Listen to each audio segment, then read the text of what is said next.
I had been awake for 19 hours when I realized my hands were shaking badly enough to spill coffee. Most people think exhaustion arrives like a storm. It does not. It arrives quietly. One missed meal. One extra shift. One more night without enough sleep. Then one day you wake up and discover your body is surviving on determination alone. My name is Emma Carter. I was 24 years old, and for the past 2 years determination had been the only thing keeping my life together. Every morning before sunrise, I left my apartment in Brooklyn and took the subway into Manhattan. The city always looked different at that hour. Streetlights reflected on wet pavement. Delivery trucks rumbled through nearly empty streets. Office towers glowed against the darkness like distant stars. By 6 o'clock, I was already standing behind the front desk of the Grand Romano Hotel, smiling at guests while secretly counting how many hours remained until I could finally sit down. Most people who walked through those revolving doors never noticed me. They saw a uniform, a polite greeting, a professional smile. They did not see the student loans. They did not see the overdue utility bills stacked on my kitchen table. They did not see the medical paperwork covering half the counter in my apartment. And they definitely did not see my mother, Sarah, who spent more time in hospitals than she did at home. Every extra shift I accepted went toward her treatment. Every class I attended at night brought me one step closer to becoming a nurse. Somehow, I had convinced myself I could carry both responsibilities forever. Around noon, the hotel lobby became crowded. Tourists dragged suitcases across polished marble floors. Business executives checked their watches while speaking into phones. Families gathered near the elevators. I moved through the chaos with practiced efficiency, answering questions and solving problems while pretending I was not exhausted. My manager often told me I was the most reliable employee on staff. He thought reliability came naturally to me. The truth was much simpler. I could not afford to fail. Late that afternoon, I slipped into the employee break room and opened a nursing textbook. I had an exam in 2 days. My eyes scanned the same paragraph 3 times before I realized I was not absorbing a single word. Fatigue wrapped around my thoughts like heavy fog. I closed the book and rubbed my temples. On the wall, a clock showed 4:30. In 6 hours, I would be sitting in class. After that, I would return home, study until after midnight, sleep for a few hours, and do it all again. The cycle never ended. When my break ended, I returned to the lobby. That was when I noticed him for the first time. Alexander Romano stood near the entrance speaking with several executives. Tall, composed, impeccably dressed in a dark tailored suit. Everyone around him seemed to move differently, as though they were adjusting their pace to match his. I knew who he was. Everyone at the hotel did. He owned the entire chain. Yet despite his reputation, he rarely visited this location. For a brief moment, his eyes swept across the lobby and landed on me. Then he continued walking. The encounter lasted only seconds. I forgot about it almost immediately. After all, people like Alexander Romano lived in a completely different universe. I had no reason to believe our paths would ever cross. What I did not know was that before leaving the building, he glanced back once more. And for reasons he could not yet explain, the exhausted young woman forcing herself to smile had become impossible to ignore. The next few days passed in a blur of exhaustion and routine. Every morning I arrived at the hotel before sunrise. Every evening I rushed across the city to attend nursing classes. Every night I studied until my vision blurred and the words on the page stopped making sense. Then I slept for a few hours and started over.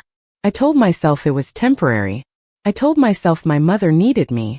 I told myself that one day all the sacrifices would matter. Some days I believed it. Other days I was not so sure. By Thursday, even simple tasks felt heavier than usual. My coffee cooled before I had time to drink it. My shoulders ached constantly. During a lecture on patient care, I caught myself staring at the same slide for nearly 5 minutes without understanding a single sentence. The professor's voice sounded distant, almost underwater. When class ended after 10 o'clock, I rode the subway home surrounded by strangers heading back from work, restaurants, and late-night outings. Most of them looked tired. None of them looked as tired as I felt. The following morning, I stopped by the hospital before my shift. Sarah was sitting near the window reading a magazine when I arrived. Weak winter sunlight spilled across the room. For a moment she looked healthier than she had in weeks. Seeing that smile always made everything else easier. "You should not be here this early," she said. "You should be resting." I laughed softly. "You sound exactly like my doctor. Maybe your doctor is smarter than you. That would not be difficult." She smiled, but concern lingered in her eyes. Mothers always notice things other people missed. "Emma," she said quietly, "you cannot keep pushing yourself this hard forever." I looked away toward the window. Outside, snow rested along rooftops and sidewalks. "I am fine. You are exhausted." "I have been exhausted for 2 years." The joke was supposed to sound lighthearted. Instead, it felt painfully true. Before leaving, I hugged her and promised I would get more sleep. We both knew I was lying. By the time I reached the hotel, the lobby was already busy. Guests checked in and out. Bellhops crossed polished marble floors with luggage carts. Phones rang constantly behind the front desk. I slipped into my usual rhythm, smiling, helping, solving problems. Around noon, a familiar figure entered the lobby. Alexander Romano. He was accompanied by several executives, all wearing expensive suits and serious expressions. The atmosphere shifted the moment he walked through the doors. Employees stood a little straighter. Managers appeared from offices. Conversations became quieter. Alexander acknowledged people with brief nods, while continuing toward a private meeting room. As he passed the front desk, his eyes landed on me again. This time he paused. Only for a second. "Good afternoon," he said. I was caught off guard. "Good afternoon, sir." His gaze lingered slightly longer than necessary. Not inappropriate, just observant, as though he were trying to understand something. Then he continued walking. The encounter lasted less than 10 seconds, yet somehow it stayed with me for the rest of the day. Hours later, after most guests had returned to their rooms, I found myself struggling to stay focused. My hands felt unusually weak. My head throbbed. The lights above the lobby seemed brighter than normal. I blamed stress, lack of sleep, too much coffee, anything except the truth. Because deep down I already knew something was wrong. What I did not know was that someone else had started noticing it too. And for the first time in a very long time, Alexander Romano was paying closer attention than anyone realized. By Friday afternoon, my body had begun sending warnings I could no longer ignore. The problem was that I had spent so long ignoring them that I no longer knew how to stop. Every muscle ached. My thoughts felt slow. Even smiling required effort. Still, the hotel was full and people depended on me. That was the excuse I gave myself every time I felt the room tilt slightly beneath my feet. The lobby looked beautiful that day. Sunlight poured through the massive windows overlooking Manhattan. Guests crossed the marble floors carrying shopping bags and suitcases. Soft piano music drifted from hidden speakers. To everyone around me, it was just another busy afternoon. To me, it felt like I was moving through a dream. Around 3 o'clock, I realized I had forgotten lunch again. I could not even remember what I had eaten for breakfast. Coffee did not count. Neither did determination. Unfortunately, those were the only things keeping me upright. My manager asked if I could stay an extra 2 hours because another employee had called in sick. Normally, I would have said yes immediately. This time I hesitated. The hesitation lasted less than a second. "Of course," I said. The answer came automatically. It always did. The next hour passed slowly. I checked in guests, answered questions, and directed visitors toward conference rooms. Every movement felt heavier than the last. My vision blurred occasionally before returning to normal. I told myself it was stress. I told myself I just needed sleep. Across the lobby, Alexander Romano emerged from a meeting with several executives. I barely noticed him. My attention was focused on a family approaching the front desk. They needed help with a reservation issue. I smiled and began assisting them. Halfway through the conversation, I lost track of what I was saying. The words disappeared from my mind. For a brief moment, I simply stared at the computer screen. The guest repeated the question. I apologized and tried again. My hands trembled slightly as I typed. The bright lights overhead suddenly seemed much stronger. The sounds around me blended together into a distant hum. Somewhere nearby, someone called my name. I could not tell who. Another guest stepped forward. I attempted to smile. The floor shifted beneath me. At first I thought I had simply stood up too quickly. Then the lobby tilted again. My heart began pounding. The edges of my vision darkened. I reached for the counter to steady myself. Voices sounded farther away now. Confused expressions appeared on faces around me. Someone asked if I was all right. I opened my mouth to answer, but the words never came. The last thing I clearly remember was seeing Alexander across the lobby. His expression changed instantly. The calm confidence I had always seen vanished, replaced by genuine concern. Then everything became strangely quiet.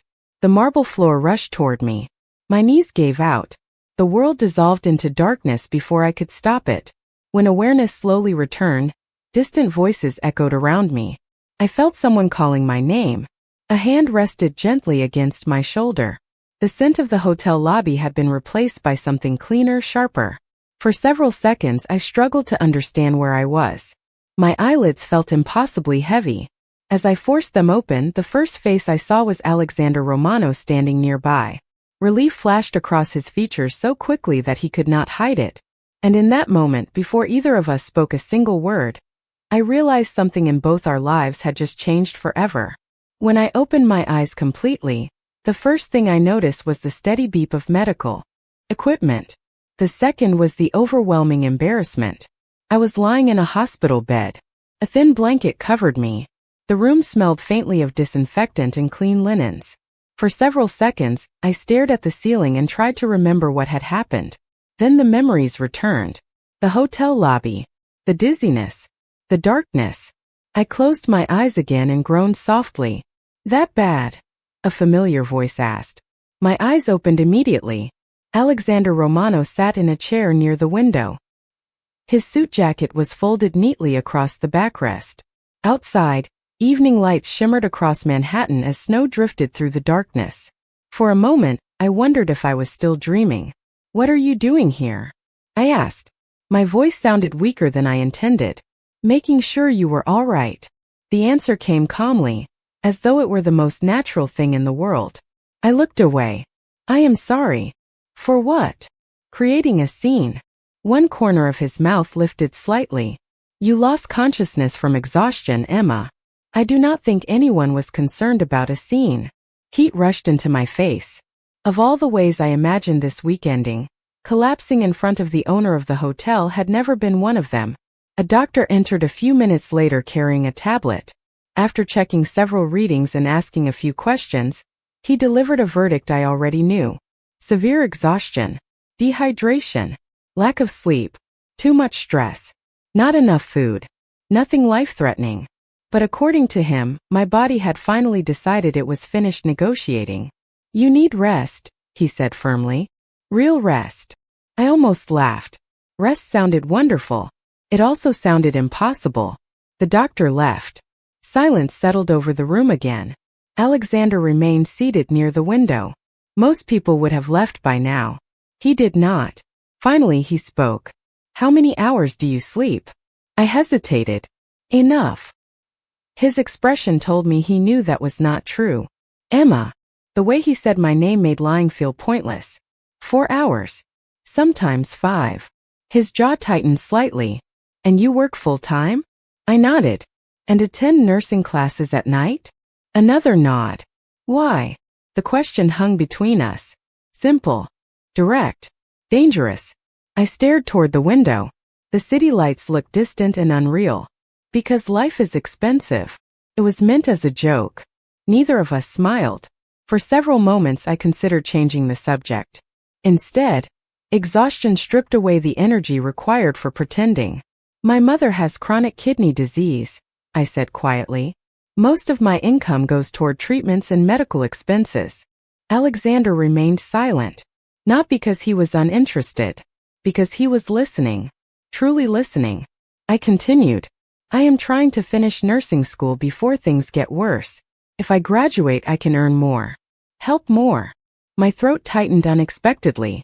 "That is the plan anyway." The room grew quiet again. Outside, snow continued falling beyond the glass.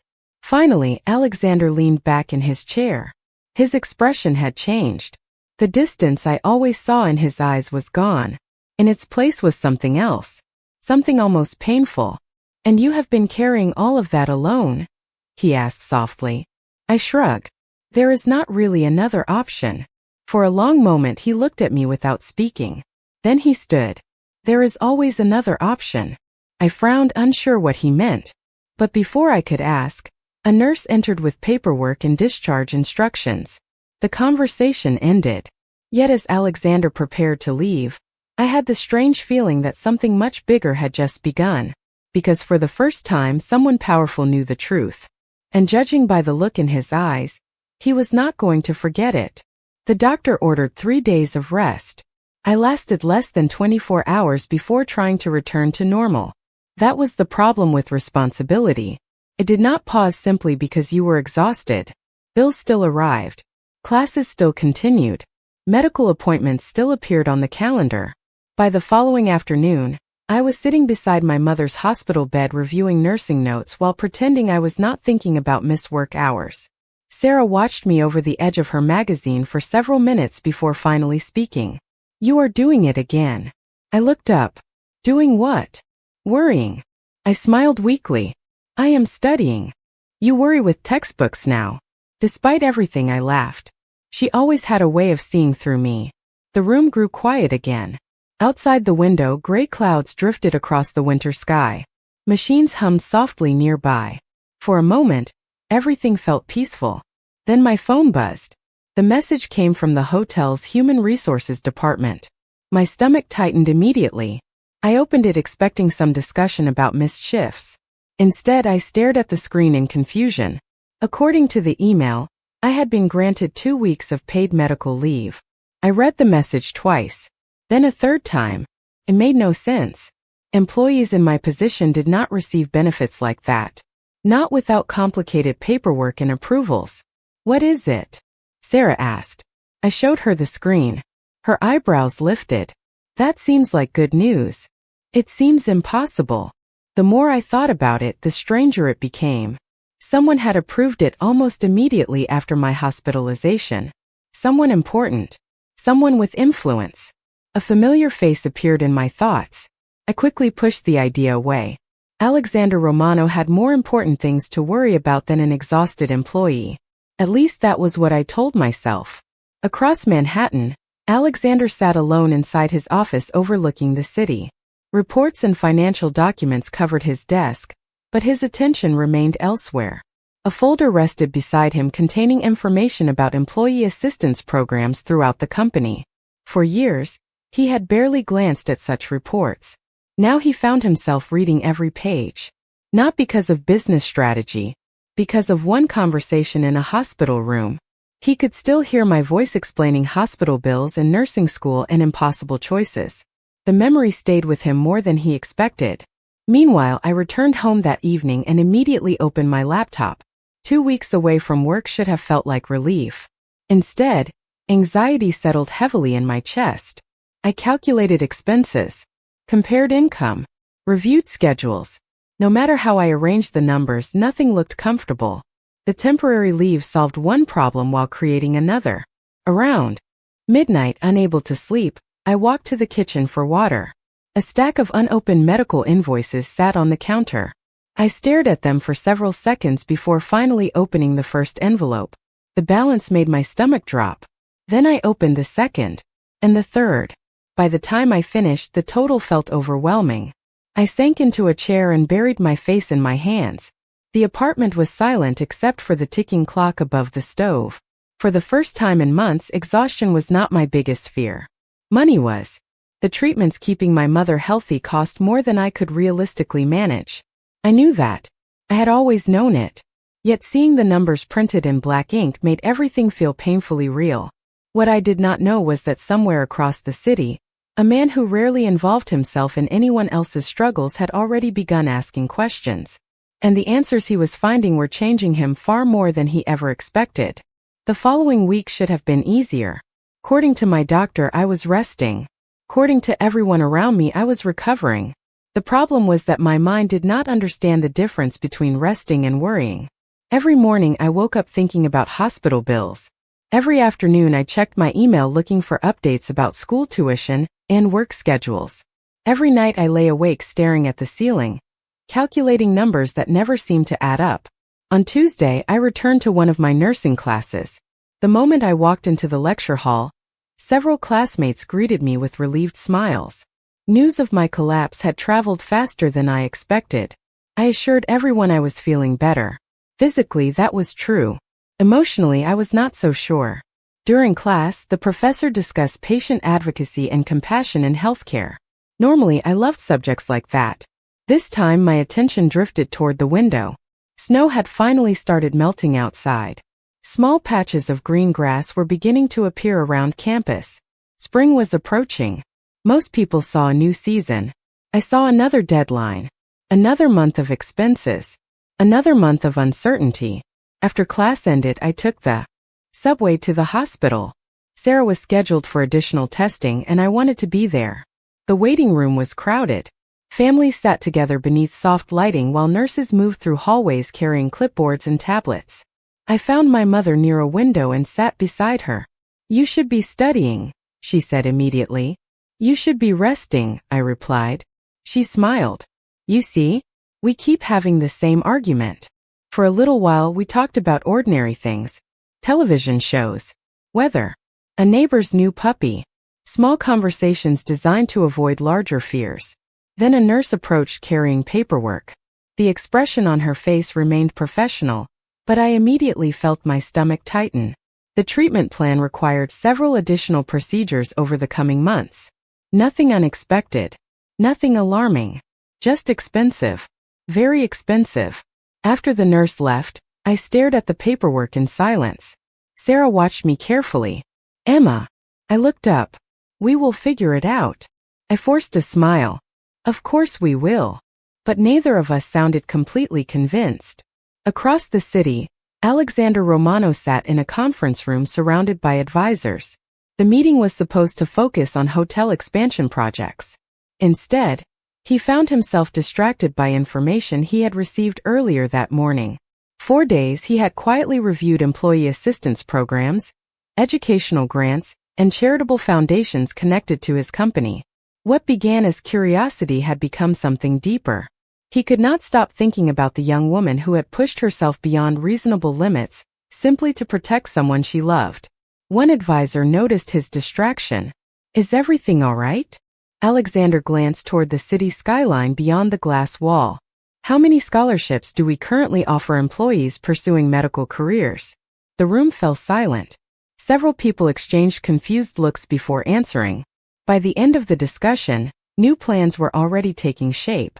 Meanwhile, I left the hospital after sunset and walked slowly toward the subway station. Cold air brushed against my face. Traffic lights reflected across wet sidewalks. For the first time in weeks, I felt truly tired. Not physically, emotionally. The kind of exhaustion that settles deep inside a person. Yet as I reached the station entrance, my phone vibrated. An unfamiliar email had arrived from a foundation I had never heard of before. The subject line mentioned nursing education assistance. I stared at the screen confused. Then I opened the message. And within seconds, everything I thought I knew about my future began to change. For several seconds, I stood at the subway entrance staring at the email as people hurried past me. The city moved normally around me while my entire world seemed to stop. The message informed me that I had been selected for a nursing education scholarship. According to the letter, the award would cover the remainder of my tuition and provide additional academic assistance through graduation. I read every sentence twice, then 3 times. The amount listed was large enough to change everything. My hands trembled as I reached the bottom of the page. There was no explanation about why I had been chosen. No interview. No application I could remember submitting. Just a scholarship and a promise that my education would continue without interruption. I sat on a nearby bench and stared into the distance. Part of me wanted to celebrate. Another part refused to believe it was real. That night I barely slept. The following morning, I visited the university financial office before class. A counselor confirmed everything. The scholarship was legitimate. The funds had already been transferred. My remaining balance was gone. Completely gone. I walked back outside into the cool spring air feeling as though I had stepped into someone else's life. For months, tuition had been a shadow following me everywhere. Suddenly it no longer existed. The relief should have felt wonderful. Instead, confusion lingered beside it. Who had done this? Why? After class, I went directly to the hospital. Sarah was sitting near the window knitting when I entered. The moment she saw my expression, she lowered her hands. "What happened?" she asked. I handed her a printed copy of the scholarship letter. As she read, her eyes slowly widened. "Emma." Her voice cracked slightly. "This is incredible." I nodded. For the first time in weeks, genuine hope appeared in her expression. We spent the next hour talking about possibilities instead of problems. Graduation, a nursing career, a future that suddenly felt attainable. Yet as wonderful as the scholarship was, reality had not completely changed. Later that afternoon, another meeting with hospital administrators revealed that upcoming treatments would create new financial pressure. Some costs remained uncovered. The numbers were smaller than before but still intimidating. Walking home that evening, I found myself caught between gratitude and fear. One burden had disappeared. Another remained. Across the city, Alexander Romano stood inside his office looking out across Manhattan. A foundation director had just informed him that the scholarship had been accepted. For reasons he could not fully explain, relief settled over him. Yet another report rested on his desk. This one detailed the continuing medical expenses facing Sarah Carter. He picked up the folder and read through it silently. Every page reminded him of the same truth. Emma had spent years sacrificing everything for someone she loved. Most people would have broken under that weight. She had simply carried it. The realization stayed with him long after sunset. Meanwhile, I arrived home and found a small envelope slipped beneath my apartment door. There was no return address. Inside was a simple note from the hospital's financial assistance department requesting that I contact them regarding newly available support programs. I read the letter twice. Then I sat down slowly. The timing felt impossible. The scholarship, the assistance inquiry, the sudden changes arriving one after another. Somewhere deep inside, a suspicion began forming. And for the first time, one name kept returning to my thoughts.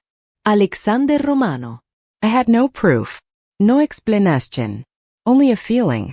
But if that feeling was correct, then the man who had found me at my weakest moment might be quietly changing my future without expecting anything in return.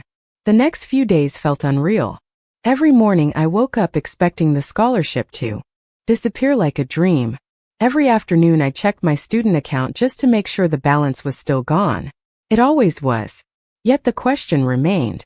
Who was responsible? The answer seemed obvious, but I refused to accept assumptions without proof. Life had taught me that hope could be dangerous when it arrived too quickly. On Thursday evening, the hospital called. My heart immediately began racing. I stepped outside the lecture hall before answering. "Miss Carter," the administrator said warmly, "we wanted to update you regarding your mother's financial assistance application." I leaned against the wall. "Okay. Additional support has been approved. A significant portion of future treatment costs will now be covered." For a moment I could not speak. Students walked past me carrying backpacks and coffee cups while the words echoed inside my mind. Covered. Approved. Supported. The administrator continued explaining details, but tears had already filled my eyes. When the call ended, I remained standing in the hallway staring through a nearby window at the city lights below. For months I had been fighting a battle that seemed impossible to win. Suddenly the weight on my shoulders felt lighter. Not gone. Just lighter. That night I visited my mother. The moment I shared the news, she covered her mouth with both hands. Neither of us spoke for several seconds. We simply sat there absorbing the reality of it. "Someone is looking out for us," she whispered. I wanted to believe that. More than anything, I wanted to believe that kindness still existed in the world. Later, after she fell asleep, I walked through the quiet hospital corridors toward the elevators. The building felt peaceful at that hour. Soft lights glowed overhead. Nurses moved quietly between patient rooms. As I approached the lobby, I noticed a familiar figure standing near the reception desk. Alexander Romano. For a moment, I thought I was imagining things. Then he turned slightly and our eyes met. Surprise flashed across his face. "Emma." "Alexander." Neither of us seemed entirely sure what to say next. He glanced toward the elevators. How is your mother?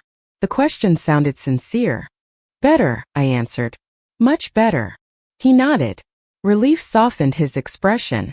We stood in silence for a moment. Then I made a decision. Was it you?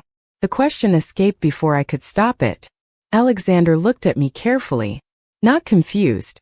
Not offended. Just thoughtful. Was what me? I laughed softly. The scholarship. The hospital assistance. The timing is a little difficult to ignore. For several seconds he said nothing. Then he looked away toward the windows overlooking the city. Some people deserve opportunities, he said quietly. It was not an answer. It was not a denial either. Something inside me suddenly understood. Why? I asked. Alexander turned back toward me.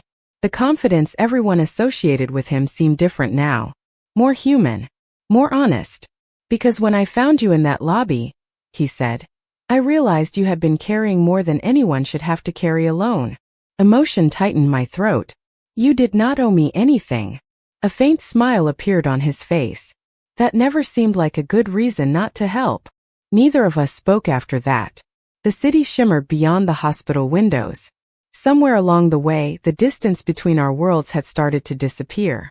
And standing there beneath the soft glow of hospital lights, I realized something unexpected. The greatest gift Alexander Romano had given me was not financial help. It was the chance to believe that my future no longer had to be built entirely through suffering. 6 months later, the city looked different to me. Maybe New York had not changed at all. Maybe I had. Spring had given way to early summer. Trees lined the streets with bright green leaves. The cold hospital nights and endless winter commutes felt farther away now, like memories from another life. I was finishing my final clinical rotations, preparing for graduation, and for the first time in years I was planning a future instead of merely surviving the present. My mother was stronger too. Not completely healthy, not completely free from challenges, but stronger. Her smile appeared more often. Her laughter filled rooms again. Some mornings I would catch her humming while making coffee, and every time it happened I felt grateful beyond words. One Saturday afternoon, I received an invitation from the university. A small ceremony was being held to recognize scholarship recipients and community partners. Normally, I would have avoided public events whenever possible. This time I went. The campus courtyard was filled with students, families, professors, and donors. Sunlight reflected from nearby buildings while conversations drifted through the warm air. I spotted familiar classmates laughing together near a fountain. Then I saw Alexander. He stood near a row of trees speaking with university administrators. As always, he looked composed, confident. Yet when he noticed me approaching, something softened in his expression. You made it, he said. I smiled. I could say the same thing. For a few moments we stood together watching students celebrate around us. Then the ceremony began. Names were announced. Achievements were recognized. Scholarships were discussed. Listening to the speakers, I found myself thinking about everything that had happened since the day I collapsed in the hotel lobby. Back then, I thought exhaustion was my greatest enemy. I was wrong. Isolation was. The belief that I had to carry everything alone had nearly broken me. When the event ended, guests slowly began leaving. The campus grew quieter. Alexander and I found ourselves walking through the courtyard beneath the afternoon sun. Can I ask you something? I said. Of course. Why did you really help me? He looked ahead for several seconds before answering. Because I recognized something in you that I had lost in myself. I frowned slightly. He smiled. Purpose. The word hung between us. You woke up every day with a reason to keep going, even when life made it difficult. I spent years building companies and chasing success. Then I met someone who reminded me what success was actually for. Emotion tightened my throat. You changed my life. He shook his head gently. Emma, you changed your own life. I only opened a door. We stopped walking. Around us, graduates posed for photographs while families celebrated milestones. The future seemed to stretch endlessly ahead. Bright. Uncertain. Full of possibility. Well, I said softly, thank you for opening that door. A quiet smile appeared on his face. Thank you for walking through it. As the sun slowly began to set across the city skyline, I realized something important. Strength was never about carrying every burden alone. Sometimes strength meant accepting help. Sometimes hope arrived through unexpected people. And sometimes the moment that feels like the end of everything becomes the beginning of something far better. The day I collapsed, I thought my body had failed me. Looking back now, I understand the truth. That day was not an ending. It was the day my life finally began to change.